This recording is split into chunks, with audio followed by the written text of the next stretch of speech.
ঢিঙত শিশু আলোচনী মৌমাতৰ স্থায়ী মুখ্য কাৰ্যালয় শুভ উদ্বোধন লগতে প্ৰেম প্ৰিণ্টিং প্ৰেছ এণ্ড পাব্লিকেশ্যন নামৰ এটা আধুনিক অফছেট প্ৰেছ উন্মোচন কৰে। আজি গাম্ভীৰ্যপূৰ্ণ অনুষ্ঠানত প্ৰেছটোৰ শুভ উদ্বোধন কৰে সমাজ জীৱনৰ লগত জড়িত তথা ধৰ্মপৰায়ণ মহিলা মনোৰমা দেৱীয়ে। আনহাতে দ্বিমাসিক শিশু আলোচনী মৌমাতৰ মুখ্য কাৰ্যালয় শুভ উদ্বোধন কৰে ডক্টৰ ঋষেশ্বৰ ঠেঙাল শইকীয়াই।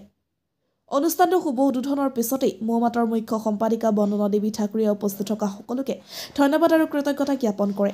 অন্যহাতে এই প্ৰতিষ্ঠানটো আজি শুভ উদ্বোধনৰ পিছতেই ঢিঙৰ এটা বহুদিনীয়া অভাৱ পূৰণ হোৱাৰ লগতে ঢিঙৰ সাহিত্য সংস্কৃতিৰ লগত জড়িত লোকসকল উপকৃত হ'ব বুলি জানিবলৈ দিয়ে আলোচনীখনৰ মুখ্য উপদেষ্টা ঋষেশ্বৰ ঠেঙাল শইকীয়াদেৱে। News desk report, news any Assam. আমাৰ বাসগৃহতে প্ৰেছ এটা হেৰি কৰা যায়, প্ৰিণ্টিং প্ৰেছ এণ্ড পাব্লিকেশ্যন নামাকৰণে এটা প্ৰেছ উন্মোচন কৰা হয়। মোৰ মা মনোৰমা দেৱীয়ে মুখ্যদাৰ তেওঁ হেৰি কৰে, ইটা কাটি উন্মোচন কৰে। আৰু মৌমাতৰ মই সম্পাদিকা। এইটো ইয়াতে মই আজি মৌমাতৰ কাৰ্যালয়টো মুখ্য কাৰ্যালয়টো ইয়াতে হেৰি কৰা হৈছে, অপেন কৰা হৈছে। আৰু ইয়াত কৈছে আমাৰ মৌমাতৰে মুখ্য উপদেষ্টা ডক্টৰ ঋষেশ্বৰ ঠেঙাল শইকীয়াদেৱে উন্মোচন কৰিছে। আৰু মই আশা ৰাখিছোঁ যে যিখিনি আমাৰ ঢিঙত ধৰি লওক লেখক বহুত আছে, লেখক লেখিকা বহুত আছে বা নগাঁৱত বহুত লেখক লেখিকা আছে, কিন্তু তেওঁলোকে ধৰি লওক কিতাপ এখন প্ৰকাশ কৰিবৰ কাৰণে বহুতখিনি চিন্তা কৰিবলগীয়া হয়।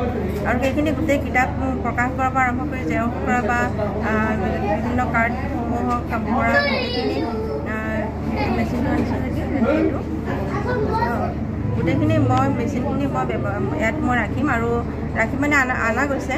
গতিকে সেইখিনি গোটেইখিনি সুবিধা পাব। ইয়াত যিখিনি ধৰি লওক হেৰি আছে লেখকসকলে সুবিধা পাব বা বিভিন্ন দোকান অনুষ্ঠানসমূহে যিখিনি তেওঁলোকৰ সম্বোধনা পত্ৰ বনাবলগীয়া বা বিভিন্ন ধৰণৰ যিখিনি তেওঁলোকৰ কাৰ্ড চাৰ্ট বনাবলগীয়া হয় তেওঁলোকে ইয়াতে বনাব পাৰিব। সেইখিনি সুবিধা ৰখা গৈছে।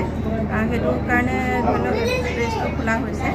আৰু হেৰিটো মৌমাতৰ কাৰ্যালয়টো ইয়াত আৰম্ভ বৰ্তমান মই ইয়াতে কৰিছোঁ। ইয়াৰ পিছত মই আকৌ আমাৰ ঘৰতে ওপৰ চাইডত মই লৈ যাম কাৰ্যালয়টো। তাতে মানে ভাবিছোঁ যে এখন মানে সৰু সুৰা এখন মিটিং কৰিব পৰাকৈ যিখিনি সুবিধা ধৰি লওক সভাগৃহ এটা মই হেৰি কৰিম বুলি ভাবিছোঁ। আৰু যিখিনি সুবিধা সেই গোটেই সুবিধাখিনি মই ৰাখিম। তলত এখন হোটেল থাকিব, মই সেইখিনি হেৰি কৰিম।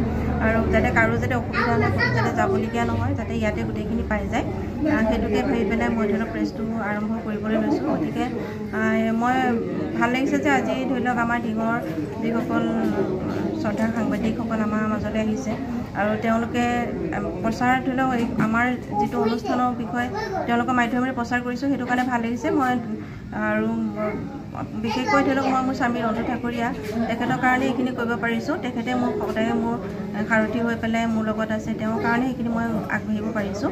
তাৰ উপৰি ধৰি লওক বদন দুৱাৰৰ কথা ক'ব লাগিব।